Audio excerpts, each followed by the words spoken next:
May I introduce to you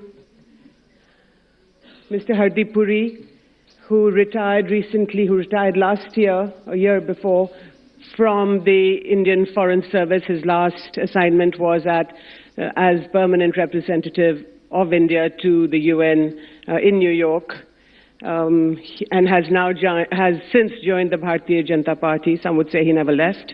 And Mr. Sitaram Yechuri, Politburo member of the CPM. I'd like to start by asking you, Hardeep, and by saying that the Indo-US nuclear deal, it was signed in 2008. We had the nuclear liability bill after that. It's been 5 years. The exhilaration, in a sense, that was evoked by the deal in 2008 has since disappeared, has since dissipated. Would you agree? I would look at it differently. Okay. To start with, I think some of the exhilaration that was in evidence when the nuclear deal was signed, there was great excitement when we got the India-specific safeguards agreement at the IAEA, when we got the NSG exception. The Prime Minister of the day went to Parliament. He expressed great satisfaction and hoped that India's nuclear apartheid would end at that point of time. But I think those who are familiar with the nature of the beast, that is the negotiations of this kind, would have known even then that this involved negotiations which could only be characterized as really hard. Now, your subject characterization, dead on arrival, I think is dead wrong. Because since 2008, what has happened? Certainly the implementation of the deal has been slow. I had the privilege... There has been no implementation at all. Oh, there has been. There has been. We had a civil nuclear liability bill in 2010. No, and that has prevented the Americans from selling nuclear reactors to India, from having any kind of nuclear commerce. If you try and resist the temptation to behave like another TV anchor with whom I have some experience. I'm a writer. Can I be allowed to complete? Okay. It is an absolutely superficial view if you to say that there has been no implementation. We have more uranium today for our safeguarded reactors than we could have ever hoped to get, point one.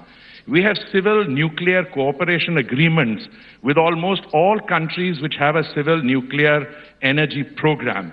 Even with the Chinese, who have the largest civil nuclear energy program, we have decided during Xi's visit to initiate action.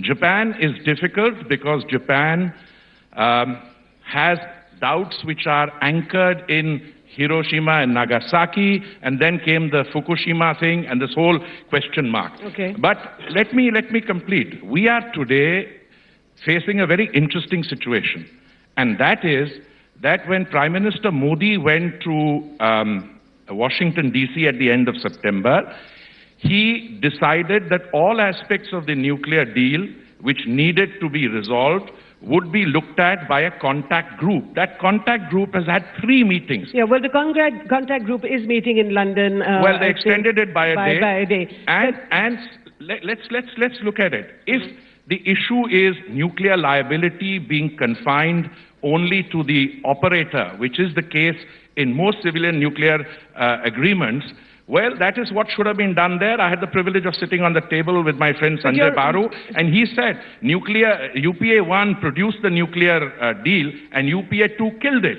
I think we can still solve it. Mr. Puri, your I'm not party, speaking on behalf of my party. I'm a member of the BJP. Yeah. The BJP is now in government. The government will have to decide. But yes, I'm a very proud member of the BJP, and we'll talk about let me come back to you, Jyoti.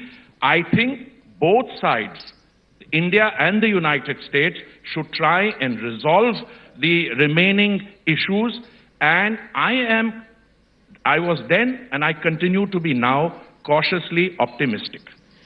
Yeah, Jyoti. So I'd like to ask you, Mr. Yechuri, Mr. Puri is cautiously optimistic, even though his party at the time, I'm talking about the Nuclear Liability Bill in 2010, it was his party that went along with the rest of the parliament in creating a law that has actually now is impeding this nuclear commerce between India and the US. But the question to you, Mr. Yechury, is a little different. It was your party in 2008, in the first UPA, that pulled the rug from under the Manmohan Singh government and precipitated the crisis over the, at the time, impending India-US nuclear deal. Do you regret what happened? Not at all. I think the events, subsequent events have only proved, if not the correctness, at least a very serious point of view that we represented then. I mean, why is it that nothing has materialized so far? Because the nuclear deal, the nuclear component of the deal was only one part of the larger Indo-US strategy, which included a lot of shifts in India's policy direction, particularly foreign policy, and that was one of our major objections. Now, secondly, you see, what was assured to the Indian Parliament by the then Prime Minister that the USA will lift the embargo on the transfer of all technologies to India. Well, some of it has happened. No, please. I mean, don't behave like a TV anchor now with me. I mean, you have not done it with Mr. Puri. And I'm glad you didn't do it. I'm glad you didn't do it, otherwise you wouldn't have heard his full point of view. But nevertheless, the issue here is, we were promised by the Prime Minister of the country in the Parliament that there will be a complete flow of technology once this deal is done. That was in September 2008. In November 2008, the United States has passed another law where it says that it can restrict the transfer of ENR technologies. Now, what are these ENR technologies? For reprocess? No, please. Mr. Puri talked about more uranium being available. But the question of technologies for enriching that uranium, and more importantly, technology for extracting plutonium, which is absolutely essential for the development of your self-reliance in nuclear technology in terms of using the vast thorium deposits that we have. Plutonium is a crucial element that goes into the nuclear reactions in order to make the thorium reactors operable. Now, if both these are denied, then you are being put at their mercy of what they would like to sell to us. But it was not only, one stage of problem. Mr. Yechury, it was not only the US. What the Americans did do was that they opened the world for nuclear commerce with India. And the Russians have taken perfect advantage of this Indo-US nuclear deal. That's the irony of it, actually, is that the Americans haven't been able to take advantage and the Russians have been. Of course, the difference is that the Americans are private companies. That's a different point. And the Russian government is interacting with the Indian government. I mean, you could also argue that Australia took advantage of it by selling uranium to us. But the point is that if you want unlimited access to nuclear technology today, the frontier nuclear technology today, that is what was promised to us according to this 1, 2, 3. Secondly is what is happening in London that you referred to. Yeah. My information as I was climbing up these stairs is that the talks have broken down because the US is insisting on the question of tracking of that equipment, where it will go. And India, I think very rightly so, is saying no.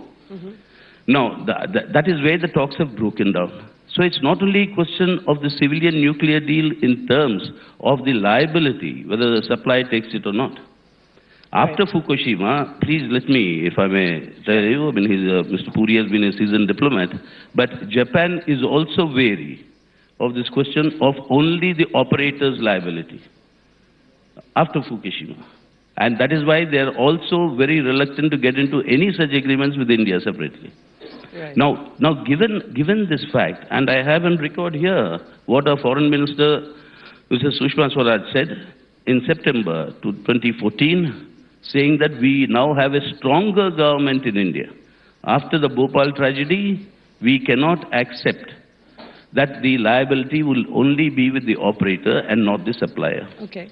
Now she's on I record think saying this. that's a fair point, The- Mr. Puri, that after the Bhopal gas disaster, which we are still coming to terms with, in which several thousand people died. But in 2015, today, would you say, Mr. Yechury mentioned that the talks in London have broken down. We haven't heard the final word on that yet, but the reports are that the Americans are insisting that they want control over the fissile material that will be placed in any reactor that they sell to India. Now, what do you think? Do you think that we should, that while these talks, these negotiations go on, should the India-US nuclear deal, how important is it when you look at the larger relationship? Jyoti, as two responsible political parties and two responsible individuals, I think should refrain from speculating on ongoing negotiations 3 days prior to a summit meeting. The issue here is a renewed determination by the Prime Minister today to try and resolve the remaining issues. One.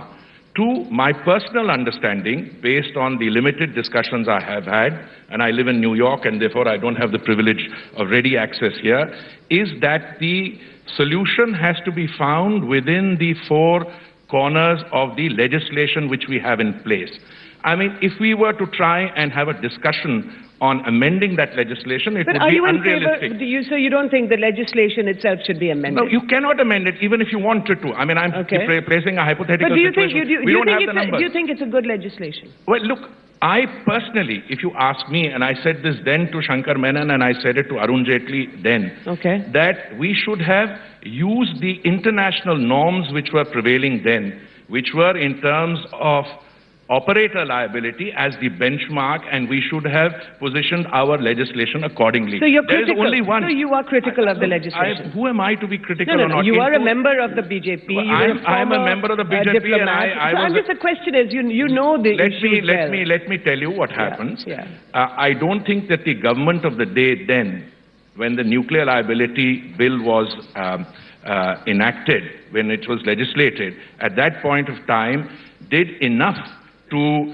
run with the ball and reach out to everyone to explain what it is. There's one country You think which that has... the BJP was not fully informed? Well, Are you saying, I have heard the Mr. story both from the people in the government then and those in the opposition. So are you saying that the conversation There was a between... gap. So the and I BJP think didn't know enough I don't think it is about... no. I think some objections were mentioned, but those were not taken on board. The next thing we knew is that the draft which went in... Objections by the BJP. Yes. And there the were other... government of the day, the Congress-led government did not take the BJP I'm telling you objections that on the board. UPA 2, which was Congress-led, had already Okay. nullified what had been achieved in UPA 1. No, the But fact- what is the issue? What is the The issue issue today? is- Today is you have to make it work. How do you make it work? There are two issues, and those have to be resolved. Liability, number one, but more important than liability, you have to provide assurance to the people in the nuclear civilian industry. And not only just the foreign suppliers, even the Indian suppliers So is are the not government willing to do that? Is the government willing to provide an assurance? my sense is, and my senior colleague in the party sitting here will give you, my sense is that the government will give it a very good try, and therefore I would say, let's see how the situation evolves in the next 3 days. Your other issue, how important is the civilian nuclear deal in terms of the overall matrix of the Indo-US relationship? I would say that it is important for two reasons. One, it is important because this is the only possibility for us to do a quantum jump in energy access, which was anticipated and which was belied. This is one importance. The second is, when two governments invest so much in a bilateral agreement, and then they allow the situation, the whole thing to flounder, it will have negative impact. And therefore, I fully I not only acknowledge, but I think the present government is giving it a very good try. Okay. Whether it works or not, it takes two to tango. It takes two to tango, Yeah. and there are going to be very hard negotiations. And I wouldn't come to a point where you can make a judgment whilst negotiations in the run-up to the summit Okay. are still going. Well, you see, it's not a question of making judgments or I mean, what do we even say? But let me tell you, it's not that the earlier government went into this nuclear liability bill, for instance, unprepared. We had very extensive talks in the parliament, and we had talks by the then leaders of the BJP. I don't know where they are now, but Mr. Yashwant Sinha and Mr. Jaswant Singh, and we had very high-level discussions on this bill, and finally the government was persuaded to move an amendment which included the supplier's liability. We can talk about what we have gained. I think the civil nuclear deal allowed India to rejoin the real world within 4 years. What is this question of joy? It's not a club, it's called a nuclear club. It's a closed club. It's a closed club. Yeah, but what is the club all about? Can you? Am I going to get some benefits out of it or no? Well, India became a deal. Or am I going to be content with brushing shoulders with the high and mighty? Can I come in on this? First of all, we have to resolve issues relating to energy security for our own lifetimes. Let's not wait for our grandchildren. We have a problem as we sit here today.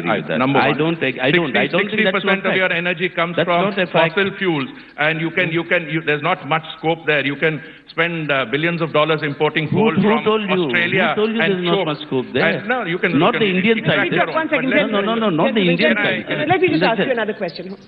One of the reasons that the Americans did the heavy lifting for India at the time in 2008, and now Barack Obama is coming back to India for the second time in 5 years, was that in their perception, in America's perception, India could be or could become a democratic counterbalance to China.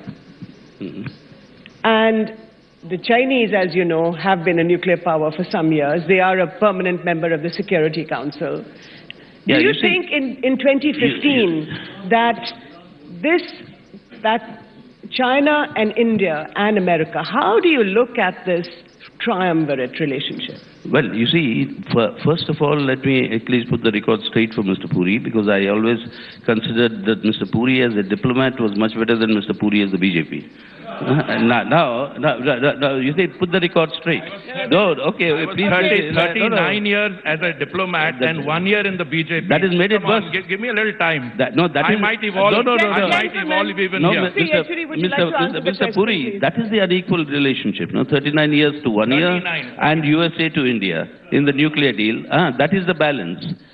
And it is that balance that is reflecting itself now. The China question. The China question. Let me come down. Yeah. The China question. You see, as an Indian, why is it my concern of what the USA wants and how it wants to contain China? Okay. My interest is with my development. Do you think the US does want to contain China? Of course it does. It's part of its strategic document where it is spelled out in these words. Of the 3 objectives post-Cold War, one of the 3 objectives, it says, apart from control over economic resources, apart from its hegemony, the third is the containment of China. But where does India fit into this? Where does India fit That is what I'm asking you. Why should India be seen in this hyphenated existence at all always? Whether it's Indochina, whether it's Indo-Pak, for heaven's sake, break out. We are a country which has its own worth to have its place in the international world. Okay, Mr. Puri, I think Mr. Yechury's question, does the Indo-US nuclear... So 2 questions. The first is that in the 1998 Pokhran tests, at the time, Mr. Atal Bihari Vajpayee wrote a letter to then President Clinton to say that one of the reasons for the nuclear tests was this bitter neighbor in the north, meaning China. Would you say that China somewhere, even today, as Barack Obama comes back to India, is the elephant in the room vis-a-vis the continuing nuclear story between India and the US? First of all, the letter written at that point of time. As a professional diplomat, I think that was a mistake. The letter should not have been written, because the minute you write a communication like that, you're waiting for it to appear in the New York Times, which it promptly did. Insofar as China is concerned, look, it is probably a $10 trillion economy, growing. We have outstanding issues with the Chinese. We need to develop relations independently. There is no issue. There is no issue about a country like India with Mr. Modi as the Prime Minister and us now beginning to develop to enter into what is called a subservient relationship. Okay. I think subservience is a state of mind. Okay, so quick answer. The answer therefore is no. It is a relationship which will develop on its own merit and because it has an imperative of its own. I think we have several more days over the next few days to discuss this issue and many others. I'd like to thank my panelists, Mr. Sitaram Yechury, Mr. Hardeep Puri. Thank you so much, all of you.